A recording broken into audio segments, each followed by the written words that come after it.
Greetings all, Lynn Graft here, founder of Storytelling for Entrepreneurs. In doing deep research about entrepreneurial storytelling over the last decade, I've come to realize that story is part of our DNA as a species, especially as founders trying to do something new. You see, DNA is what makes up every living organism on Earth. It contains all of the necessary information for us to develop, live, and then reproduce. The reason I see story as part of our DNA is that it was integral to our survival as a species when we first started roaming the Earth. Over time, it evolved to be the intellectual and cultural glue that binds us as humans.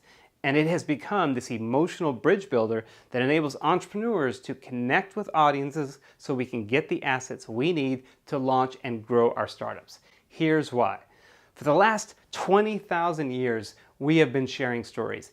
Anthropologists have discovered evidence of storytelling in every culture on Earth. In tribal times, it's how we protected the tribe, warning others of where to stay away from danger, showed how and where to hunt, and described where to find water and food sources. It's how we even entertained each other at the end of a good hunt or harvest. And it was how we kept traditions and cultures by passing down knowledge and experience embedded in stories to future generations.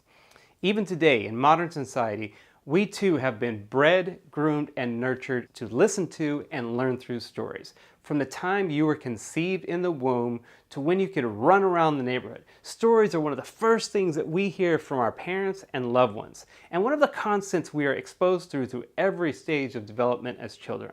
Then, once you enter the education system, the exposure continues at every level of academia.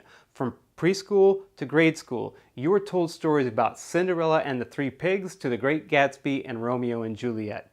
Even in grad school, stories are anchored in the curriculums. I read a number of books when I got my MBA, but the one assigned book I remember the most a long time later is one called The Goal. Though the subject matter of the class was a bit dry, I still remember the business operations principles taught because they were told through the story of a plant manager named Alex that was trying to save his plant and his marriage. For example, he figured out how to address a bottleneck in the manufacturing process by going on a field trip with his kid and observing how this boy named Herbie kept the group from going a specific speed because he was slowing everybody down. Then outside of school, story permeates everything else we are exposed to. Just think about all the traditions, myths, the legends we learned about growing up. Whether it be in religion, history, or folklore, stories have been around all of us, all of the time. And think about how we entertain ourselves as adults and then the kids around us. Stories come in every kind of medium and format imaginable, from the books to iPhones to PlayStations.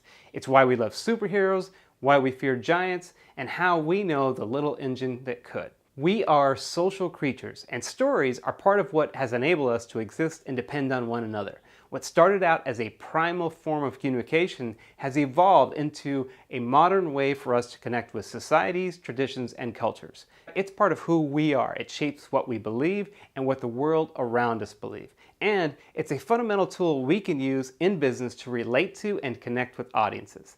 This enables us to go out and get those precious assets we need to build our companies. So make sure and tap into your own DNA and create a compelling founding stories. After all, it's a proven tool that runs through our veins with a 20,000-year track record. Thanks for watching.